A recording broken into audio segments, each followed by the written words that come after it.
dont le message de ce jour s'adresse à la Côte d'Ivoire. Voilà, plusieurs ont prophétisé, plusieurs ont parlé. Voilà, par rapport à la situation de notre pays. Ça fait un bon moment depuis ce qui s'était passé, le reniement du président, l'ex-président Laurent Gbagbo, où j'avais eu à parler de ce que Dieu avait dit concernant lui et que secrètement il avait dénoué les liens, voilà, avec Dieu pour s'attacher, voilà, aux francs-maçons à nouveau et qu'il avait quitté le combat que Dieu lui avait donné. Mais ce soir, ce que nous allons voir, c'est qu'est-ce que Dieu dit par rapport à la Côte d'Ivoire? Parce que j'avais parlé d'un mécontentement de Dieu par rapport à cette nation. À cause des péchés de la nation que Dieu avait pardonnés, mais dont les politiciens et le peuple s'étaient engagés parce qu'ils s'étaient dit, voilà, qu'il fallait s'attacher aux idoles dans le but que les idoles puissent les aider dans le combat. Mais ce dont je suis en train de parler ce soir, voilà, c'est que Dieu m'a permis de prier, d'intercéder pour la nation. Je demandais à Dieu, mais qu'est-ce que tu dis par rapport à la nation? Est-ce que nous allons rester dans cette situation? Plus rien ne va changer? Ou bien jusqu'à quand? Et le Seigneur nous avait dit que même les prophètes de l'Éternel n'avaient pas prophétisé comme il se devait. Alors pour cela, tous les hommes de Dieu étaient emmenés à payer ce prix-là, dans le but que, comme Moïse, nous ne puissions pas voir Canaan, les promesses dans lesquelles cette nation devait rentrer. Alors, j'ai demandé à Dieu sa compassion. J'ai intercédé par rapport à ces choses-là, pour que Dieu vraiment puisse nous orienter par rapport à ce qui se passe sur la nation et qu'il ait compassion de son peuple. Alors, j'ai pris plusieurs mois en train d'intercéder par rapport à cette situation. Pour ceux qui ne me connaissent pas, je suis le prophète Cyrus. Donc ces notes-là seront partagées dans tous les groupes WhatsApp, Facebook, Instagram, Messenger, pour que le peuple de Dieu puisse écouter la voix de l'Éternel.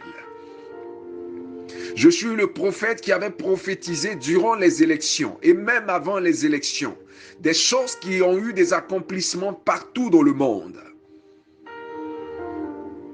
Le Seigneur m'a donné ce manteau du prophète Kakou Sévérin. Quelque chose que j'avais caché depuis longtemps. Mais Dieu m'a permis, selon son temps, de me révéler au grand jour. Et ce que les Ivoiriens n'ont jamais compris, c'est cette révélation-là. D'où vient ce jeûne? Et comment ça se fait qu'il arrive en même temps et les choses commencent à s'accomplir, tout ce qu'il annonce. Ce que les Ivoiriens n'ont pas compris, le but du prophète Kakou Sévérin, c'était d'emmener ce peuple à être spirituel. Que les Ivoiriens soient spirituels. La raison pour laquelle il a toujours prêché sur la spiritualité, sur la foi du chrétien. Parce que la Côte d'Ivoire allait connaître un bouleversement et un temps de mystère où Dieu allait révéler des personnes qu'il avait mandatées depuis le ciel dans le but de venir prophétiser sur les nations. Et puisque nous sommes dans un temps très sensible, et même les Ivoiriens ont du mal à comprendre cela, Israël a du mal à comprendre cela. Les églises du monde entier ont du mal à comprendre cela. Les gens n'arrivent plus à calculer les temps de Dieu. Nous sommes à un temps féroce. Nous sommes à un temps sensible. Alors le prophète Kakou Sévérin avait pour but d'aplanir les sentiers d'un enfant qui allait se prononcer. Mais le prophète Kakou Sévérin allait désormais prendre un corps qui allait lui permettre d'accéder au physique afin de revenir dans le physique pour continuer les prophéties de Dieu. La Bible dit que Élie était venu à plusieurs reprises. Ça, les Ivoiriens n'arrivent pas à comprendre. Et déjà, nous sommes à un temps où Élie est déjà là. Parce qu'au temps d'Élisée, Élie était rentré dans le corps d'Élisée. Lorsqu'il était monté, le manteau était la porte qui lui donnait accès. Et le nom d'Élisée était aussi la deuxième porte qui lui donnait accès à la vie d'Élisée. Le manteau lui donnait accès à l'âme d'Élisée. Mais, comme on appelle, le nom lui donnait accès à la vie d'Élisée.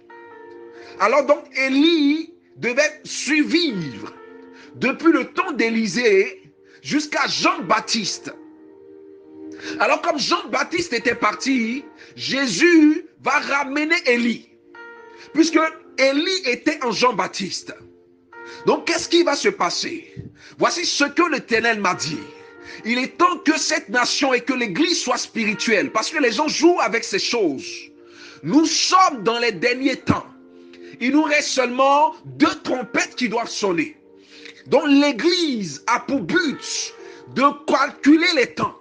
C'est cela, selon l'Apocalypse, Jean disait, c'est ici la sagesse. Voilà. Qui pourra calculer le nombre et le nombre de la bête? Parce que c'est d'ici qu'on parle de la sagesse. La sagesse de Dieu. À savoir discerner les temps. À savoir calculer les temps. À savoir à quel moment telle personne doit venir. Le Seigneur avait prophétisé les choses. La venue du roi Cyrus, la venue du prophète Samuel, la venue du prophète Moïse, du prophète Élie, la venue du prophète Kakou Sévérin. Les gens n'ont pas fait attention à cela.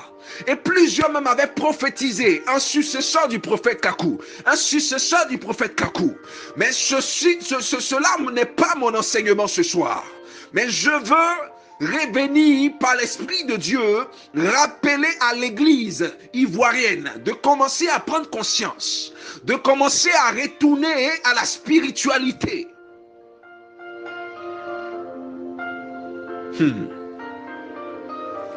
Alors, lors de la configuration, il fallait que Jésus puisse ramener Élie et Moïse. La raison pour laquelle les disciples qui étaient allés, Jean-Jacques et Pierre, avaient accès à voir Élie et Moïse.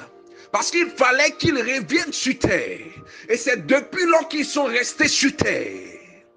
Concernant le prophète Samuel, c'est lorsque Saül était allé consulter la voyance. Lorsqu'il était consterné, lorsqu'il n'entendait plus la voix de Dieu et que le prophète Samuel était mort. Pour le faire remonter, Dieu a suscité une situation dans le but que Saül puisse aller voir la voyante. Et elle a fait remonter un homme.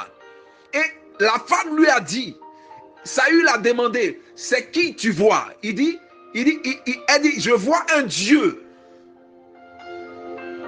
Et elle lui a demandé, il est comment? Elle lui a dit, c'est un vieillard, il est comme ça, il est comme ça.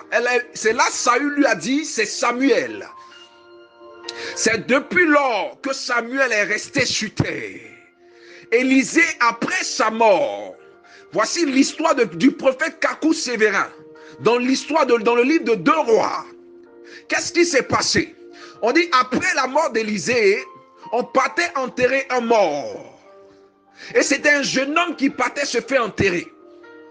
Lorsque j'ai reçu le ministère prophétique, c'est là que le Seigneur a commencé à me révéler ces choses-là. Dans le but d'éclairer le monde. Dans le but d'éclairer les chrétiens sur certaines choses. Et le Seigneur m'a montré comme Élisée qui avait été jeté, comme la Bible l'avait décrit. Et l'enfant, puisque les Moabites rentraient en Israël pour attaquer Israël, pour prendre Israël en compte. Cette famille qui partait enterrer ce jeune, ont jeté le jeune sur le corps d'Élisée.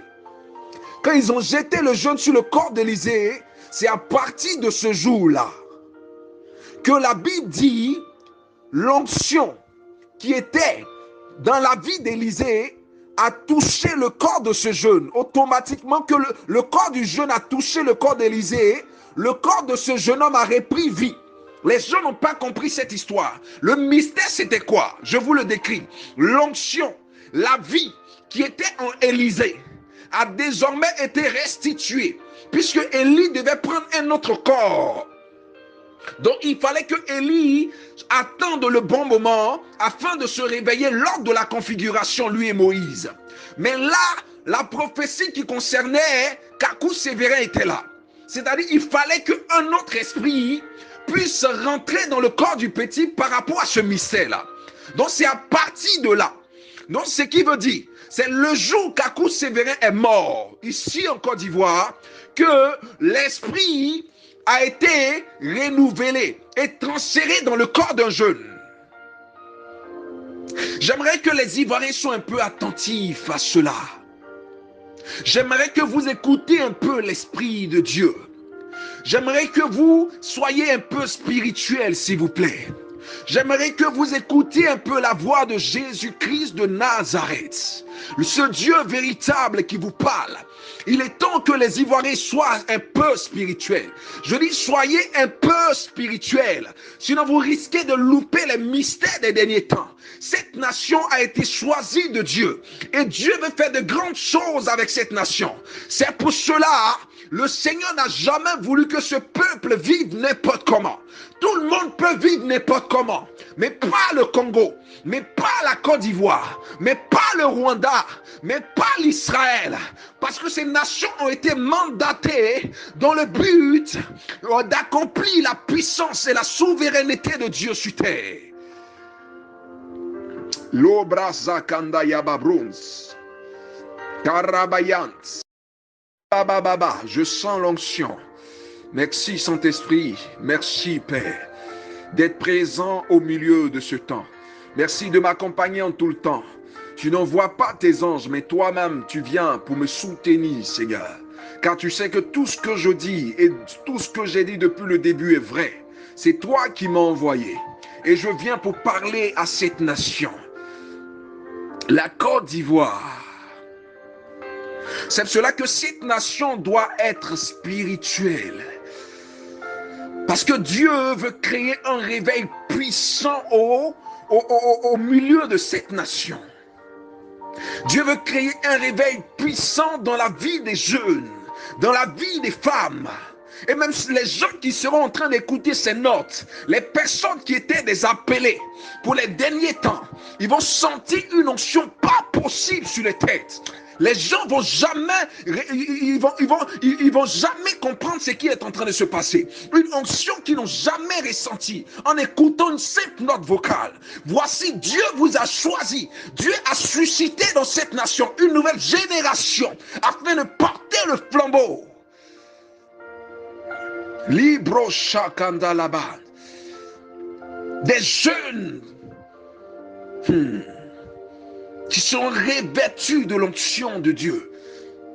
Des mères qui seront revêtues de l'onction de Dieu. Dans cette nation, il y aura des femmes remplies de la dimension et de la capacité de Dieu. Des jeunes hommes remplis de la vertu de Dieu. Des personnes marchant avec l'onction. Des personnes courant avec l'onction. Des personnes qui vont accélérer sous un rythme. Parce que le réveil va se propager dans les villes. Va se propager dans les villages. Va se propager dans les campements. On entendra parler de Jésus-Christ partout dans cette nation. Et cette nation sera un réveil pour toutes les nations. Toutes les nations seront obligées de passer par cette nation afin de chercher Jésus-Christ. Parce que la Côte d'Ivoire est une côte pour Israël. La Côte d'Ivoire est le secours d'Israël. La Côte d'Ivoire est la femme et l'épouse d'Israël. La Bible dit dans le livre de la Genèse, quand Dieu fit l'homme à son image, il suscita une côte des reins et de la côte d'Adam. Et cette côte s'appelait Ève. Et Ève, au milieu du jardin d'Éden, Il y avait des sources d'eau remplies d'onyx et de myrrhe, des sources d'eau précieuses qui coulaient. Ces sources d'eau étaient les deux prophètes des derniers temps. Ces deux prophètes étaient départagés. On dit qu'il y avait 5 sources. Et dans un corps, il y avait 3 esprits. Dans l'autre corps, il y avait 2 esprits. Ce sont ces sources-là qui engendraient Éden. Ces sources-là seront un secours pour Israël, un secours pour la Côte d'Ivoire. C'est les 2 prophètes que la Bible est en train de vous parler. Et ce que les gens n'ont pas compris, et même le prophète Élie ne sait pas d'abord, mais celui avec lequel j'ai eu à parler, c'est le prophète Élie en spirituel.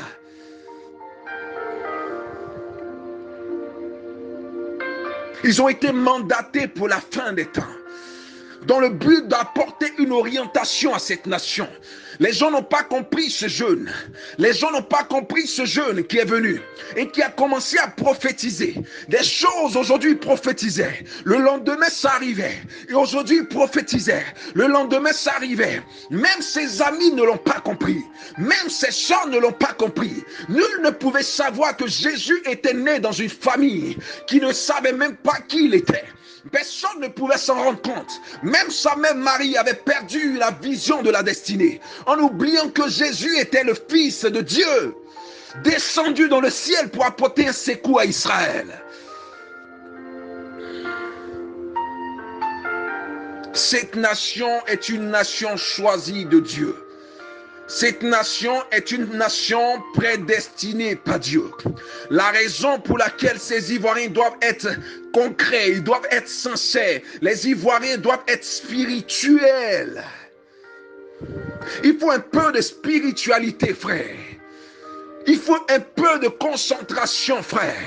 Il faudrait que l'Église se dispose pour recevoir la plénitude de Dieu.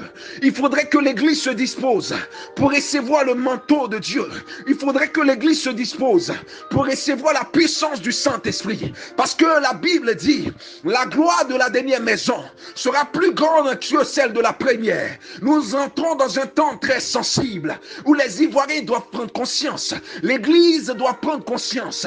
Nous arrivons à un temps où la technologie est en train d'évoluer, où l'intelligence est en train d'évoluer. Aujourd'hui, on voit une intelligence artificielle, où les choses et les gens sont pressés, parce que le prince de paix arrive, parce que Jésus est à la porte. Ils le savent. Les gens sont en train de faire ce qu'ils n'auront plus le temps de faire plus tard. Alors, il y a un réveil qui se prépare. Là où on est en train de parler d'unification des religions, là où le Vatican est en train de créer un truc dans le but que l'islam aujourd'hui soit égal avec le christianisme, pour que le chrétien aille à la mosquée et que le musulman aille à l'église. Là où le bouddhisme est aussi dans le catholicisme, là où les religions sont en train de s'unifier. Voyez les hommes, ils savent qu'il est temps. Ils savent que Jésus-Christ de Nazareth n'est plus loin. Ils savent qu'on n'a plus le temps. C'est maintenant qu'on doit accélérer les choses. Là où l'antéchrist est en train de s'annoncer, les gens ne savent pas que nous sommes dans un temps sensible. C'est maintenant que les gens doivent se disposer. Dieu a besoin des personnes, des politiciens disponibles, des personnes qui se mettent à part, des personnes qui se mettent à la brèche pour soutenir la main de Dieu. La Bible dit que Moïse étant fatigué, il y avait Hur et Aaron qui l'aidaient à garder les mains plus haut dans le combat. La Bible dit quand Moïse baissait les mains, le peuple était combattu. Mais lorsque les 2 autres l'aidaient à soulever ses mains, le peuple était victorieux. C'est maintenant que Dieu a besoin des personnes pour l'aider dans le combat. C'est maintenant que les Ivoiriens doivent prendre conscience. Si tu es une femme, c'est maintenant que tu dois courir vers le ministère que Dieu a choisi pour toi. Si tu es un jeune homme, c'est maintenant que tu dois te consacrer. Car Dieu a besoin des personnes consacrées. Dieu a besoin des personnes pour travailler. Des personnes qui se mettent dans la vision de Dieu. Des personnes qui se consacrent. Des personnes qui vivent la sainteté. Des personnes qui quittent l'ignominie. Des personnes qui quittent l'idolâtrie pour se mettre à la brèche. Des sentinelles de Dieu. Des personnes qui seront à la tête des nations pour secourir des nations. Il y a une onction pas possible qui va survoler sur cette terre, qui va survoler sur la Côte d'Ivoire. C'est pour cela que tu dois prendre conscience, Ivoirien. C'est pour cela que vous devez revenir à Jésus-Christ de Nazareth. C'est pour cela qu'il vous tend la main. C'est pour cela qu'il vous tend la main.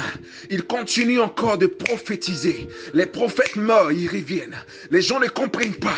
Les prophètes meurent, ils reviennent. Dieu suscite des esprits pour cette nation. Des anges qui ont été mandatés depuis le ciel, qui descendent dans le but de soutenir cette nation. C'est pour cela que les gens n'ont pas compris cette parole que le Seigneur disait à Zorobabel.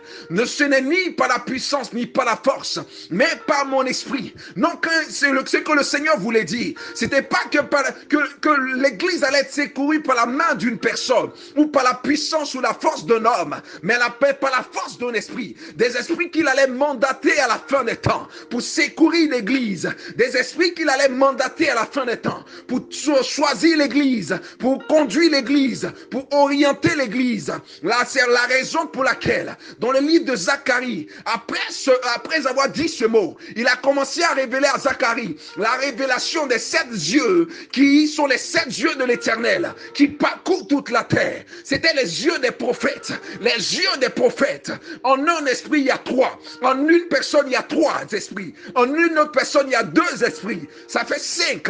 Et plus le corps même qu'ils habitent, ça fait 6. Plus le deuxième corps qu'ils habitent, ça fait 7. C'était les 7 esprits. C'était les 7 yeux de l'Éternel pour secourir l'Église.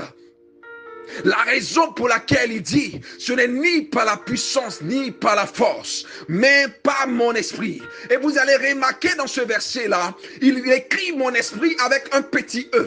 Or, l'esprit de Dieu, qui est 100% pour Dieu, qui est l'esprit du Dieu souverain. La Trinité de Dieu est avec un grand e. Mais dans ce verset-là, l'esprit est écrit avec un petit e, pour dire qu'il enverra des esprits. De même quand il écrit les anges avec un petit a. Non, c'est pour dire qu'il enverra des esprits, mais sortis de lui. Des anges sortis de lui. Pour venir secourir l'église de Dieu. C'est pour cela que cette nation doit comprendre. C'est pour cela que Côte d'Ivoire, tu dois te réveiller. C'est pour cela que tu dois prendre conscience. Il est temps que vous soyez un peu spirituel, frère. Il est temps que vous soyez un peu spirituel. Les francs-maçons sont en train de se rassembler. Les Illuminati sont en train de se réunir. Les Rosicruciens, si vous pouvez voir dans le secret, la concertation qui a commencé contre l'Église. Parce qu'ils savent, ils connaissent les signes. Ils savent calculer le nombre des temps. La Bible dit que Hérode savait à quel moment Jésus allait naître. Et même il cherchait à tuer les enfants pour ne pas que Jésus puisse accomplir sa mission. On continuera de tuer les prophètes sans que vous ne voyez que c'est Dieu qui emmène ses prophètes vers vous, afin de vous secourir, des anges mandatés dans un corps, afin de vous secourir, car c'est la fin des temps. Un homme ne pourra secourir un homme, ce sera seulement par la puissance de Dieu. C'est cela qu'il dit, ce n'est ni par la puissance, ni par la force d'un homme, mais par mon esprit, moi l'Éternel, par des esprits que j'enverrai, qui viendront vous secourir, parce que la fin des temps sera un temps sensible, un temps fort. Même les hommes seront séduits. Les hommes ne pourront pas tenir. La raison pour laquelle il enverra Moïse et Élie, il enverra Samuel et Élisée, il enverra Kakou Sévéré et le roi Cyrus. Il est temps, Côte d'Ivoire, il est temps que tu prennes un peu conscience. Crois un petit peu en Jésus-Christ de Nazareth. Crois un petit peu ce Dieu véritable qui te tend la main. C'est pour cela que les gens n'ont jamais compris mes prophéties. Les gens n'ont jamais rien compris. Je voulais que cette nation soit spirituelle. Cette nation revienne à Jésus-Christ de Nazareth. Cette nation revienne au Dieu suprême. Cette nation soit affermie parce qu'elle sera consternée. Toutes les nations ont les yeux rivés sur la Côte d'Ivoire, sur le plan spirituel. Toutes les stratégies du diable sont orientées vers le Congo, sont orientées vers la Côte d'Ivoire, sont orientées vers le Rwanda, sont orientées vers Israël. Parce que c'est des nations qui ont été choisies par Dieu. C'est pour cela que cette nation doit être spirituelle. C'est pour cela, Côte d'Ivoire, tu dois être spirituel. Regarde à celui qui ne sommeille ni s'endort. Regarde à ce Dieu qui veille sur toi. Regarde à ce Dieu qui t'aime tant. Regarde à celui qui s'est sacrifié à la croix de Golgotha pour toi. Il te tend la main. Quand est-ce que vous allez comprendre? Quand est-ce que cette nation aura les yeux ouverts? Quand est-ce que cette nation sera spirituelle? Cette nation doit être spirituelle. Cette nation doit être spirituelle. Côte d'Ivoire, tu dois être spirituel. Jésus a les yeux rivés sur toi. C'est pour cela que les politiciens de cette nation ne doivent pas vivre n'importe comment. C'est pour cela que le Saint-Esprit veut gouverner cette nation. C'est pour cela que les hommes de Dieu doivent quitter les idolâtries, les ventes des eaux, les ventes des parfums, les ventes même de la bénédiction, les ventes des guérisons. L'Église doit être prête. C'est la raison pour laquelle le Seigneur m'a mandaté pour balayer l'Église.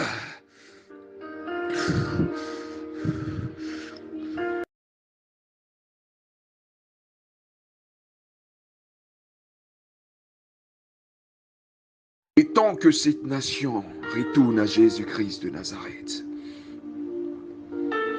il est temps que cette nation prenne conscience. C'est pour cela que cette nation doit être spirituelle. L'Église doit être connectée au temps, au calcul du Saint-Esprit. Car nous sommes dans un temps sensible. Je dis bien, nous sommes dans un temps sensible. Que les gens s'asseyent et écoutent. Que les gens se mettent à se connecter au Saint-Esprit. C'est pour cela que les Ivoiriens, ils ne comprennent rien. Des esprits ont été mandatés dans le but de séduire l'Église ivoirienne. Des gens même qui ne prennent même plus la fin des temps au sérieux. Le prophète Élie qui est déjà là. Et il est quelque part au Kenya. Je rectifie, ce n'est pas le Rwanda. Il est quelque part au Kenya. Et cet homme a été mandaté avec deux esprits dans son corps, Élie et Moïse. Et on voit certains Ivoiriens, certaines personnes qui se prétendent nommés hommes de Dieu et qui se mettent à distraire l'Église, faisant croire à l'Église que nous ne sommes pas dans un temps sensible. Or, le prophète Élie est déjà là. Ne jouez pas avec l'onction de ces prophètes-là. Ils ont été mandatés dans le livre d'Apocalypse 11. On dit, les personnes qui voudront leur mort mourront par le feu qui sortira de la bouche. Les gens ne comprennent pas que nous sommes dans un temps sensible. Et même, ils commencent à minimiser, distraire l'Église, dans le but que, quand ces hommes seront venus, afin que l'Église ivoirienne, par laquelle le réveil doit commencer, ne soit pas spirituelle, ne puisse pas s'en rendre compte, ne puisse pas se mettre à pas, ne puisse pas se connecter à Dieu, ne puisse pas se consacrer à l'Esprit de Dieu, ne puisse pas comprendre le mouvement de l'Esprit. De même que la nation a toujours loupé le mouvement de l'Esprit, depuis la première venue du prophète Kakou Sévéra. Les Ivoiriens doivent être spirituels. Ne vous laissez pas séduire. Voici ce que l'Esprit de Dieu disait.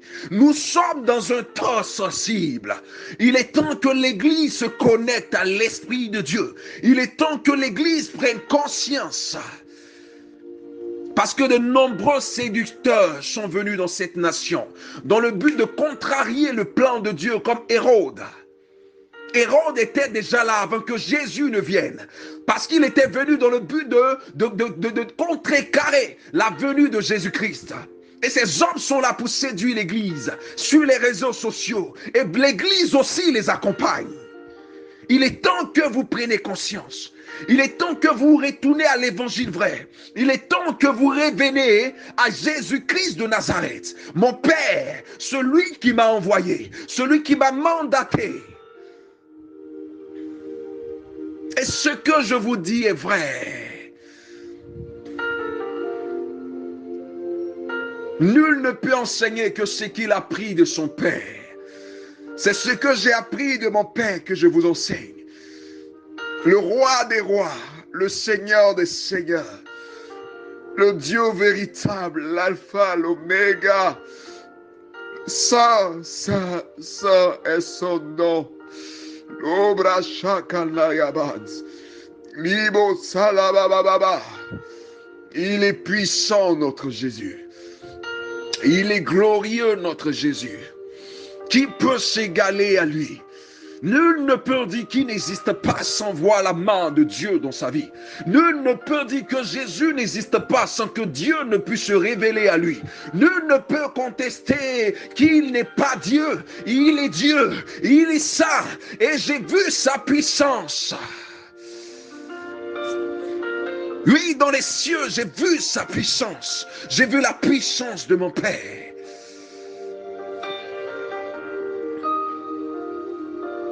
C'est cela que vous devez être spirituel. Soyez un peu spirituel, Côte d'Ivoire. Soyez un peu spirituel. Politiciens, Dieu a besoin des personnes disponibles, des personnes qui se mettent à part, des personnes qui pourra mettre à la brèche. Il ne veut pas un parti politique. C'est pour cela que les politiciens doivent m'écouter. Ceux qui veulent se mettre au pouvoir doivent m'écouter. Ceux qui veulent durer longtemps au pouvoir doivent m'écouter. Parce que aucune personne qui mettra la main de Jésus-Christ à part, la volonté de Jésus-Christ à part, ne pourra s'asseoir longtemps sur ce trône sans que Dieu ne se révèle à lui, sans que Dieu ne mélange son pouvoir, car cette nation est une nation choisie et élue de Dieu. C'est cela que les gens n'ont pas compris le mouvement de l'esprit. Le mouvement de l'esprit. Dieu voulait libérer cette nation. Dieu voulait libérer cette nation dans les élections passées. Mais l'Église n'a pas compris le mouvement. Ils n'ont pas compris le mouvement de Saint-Esprit.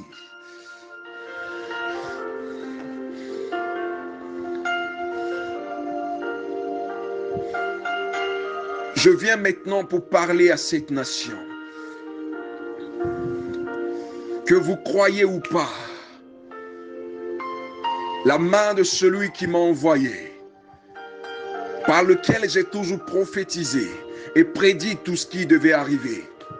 Il dit, il est l'Éternel, que tout se rassemble et qu'il prédit ce qui doit arriver.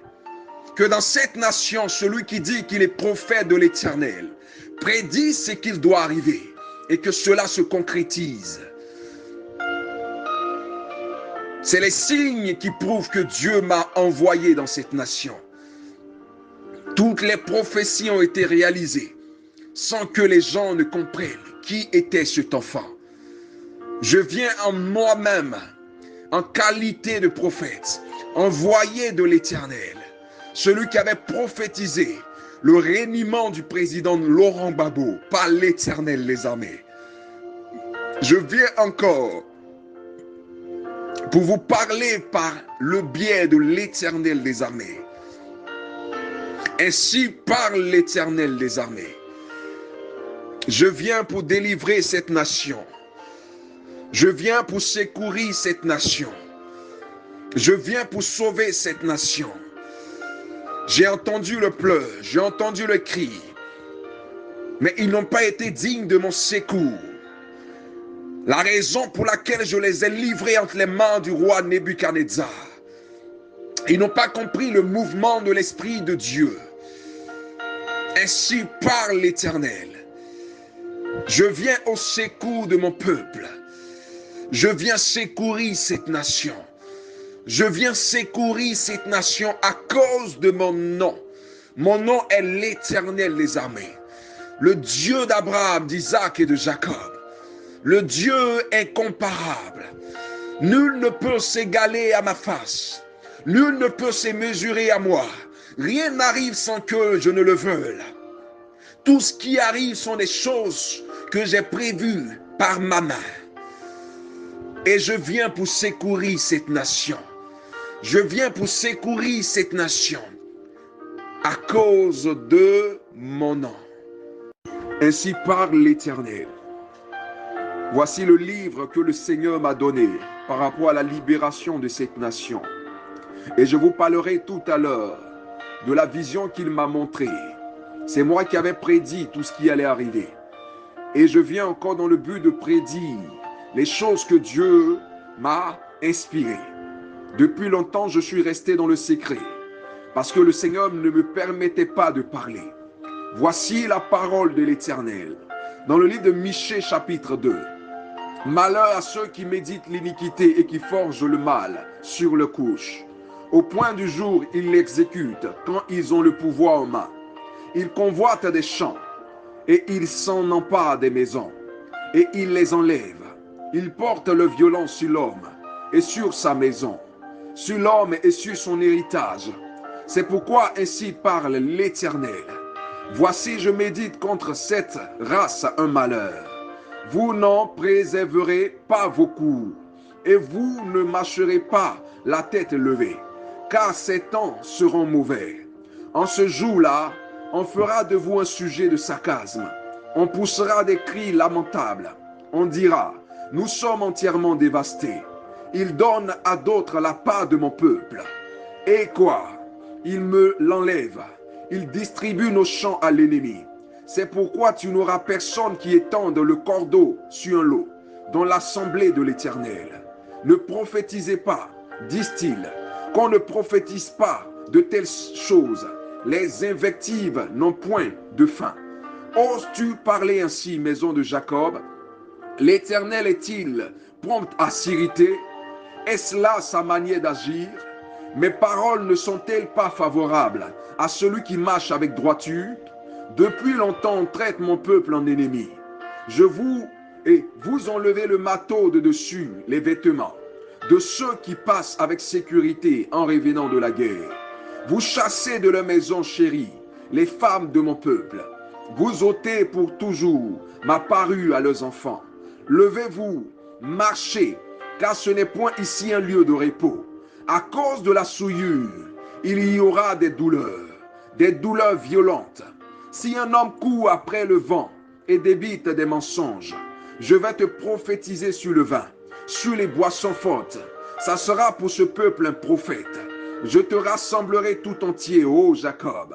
Je rassemblerai les restes d'Israël. Je les réunirai comme les brebis d'une bergerie, comme le troupeau dans son pâturage. Il y aura un grand bruit d'hommes. Celui qui fera la brèche montera devant eux. Ils feront la brèche, franchiront la porte et en sortiront. Le roi marchera devant eux et l'Éternel sera à leur tête. Ainsi parle l'Éternel. Je continue.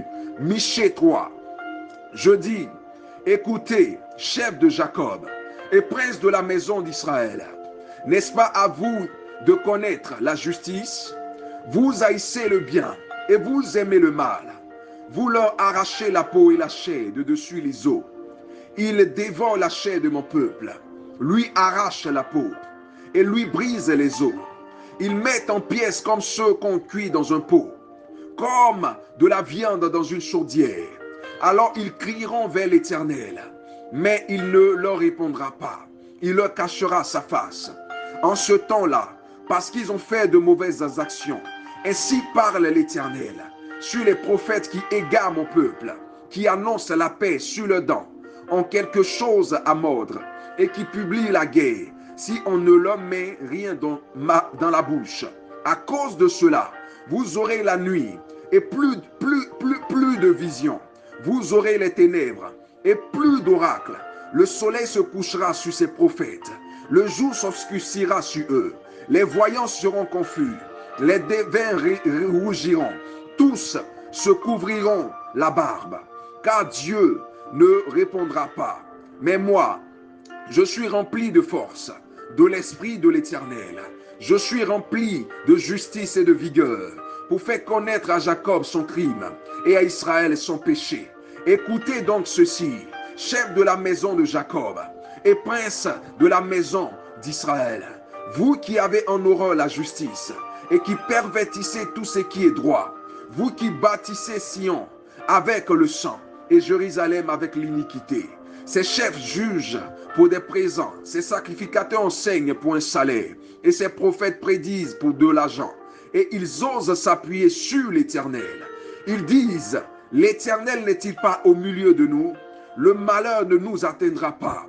C'est pourquoi à cause de vous, Sion sera labouré comme un champ. Jérusalem deviendra un morceau de pierre. Et la montagne du temple sera sommitée, couverte de bois. Michée chapitre 4. le dernier chapitre. Ainsi parle l'Éternel. Il arrivera dans la suite des temps que la montagne de la maison de l'Éternel sera fondée sur le sommet des montagnes, qu'elle s'élèvera par-dessus les collines et que les peuples y afflueront. Des nations s'y rendront en foule et diront, venez et montons à la montagne de l'Éternel, à la maison du Dieu de Jacob, afin qu'il nous enseigne ses voies et que nous marchions dans ses sentiers. Car de Sion sortira la loi et de Jérusalem la parole de l'Éternel.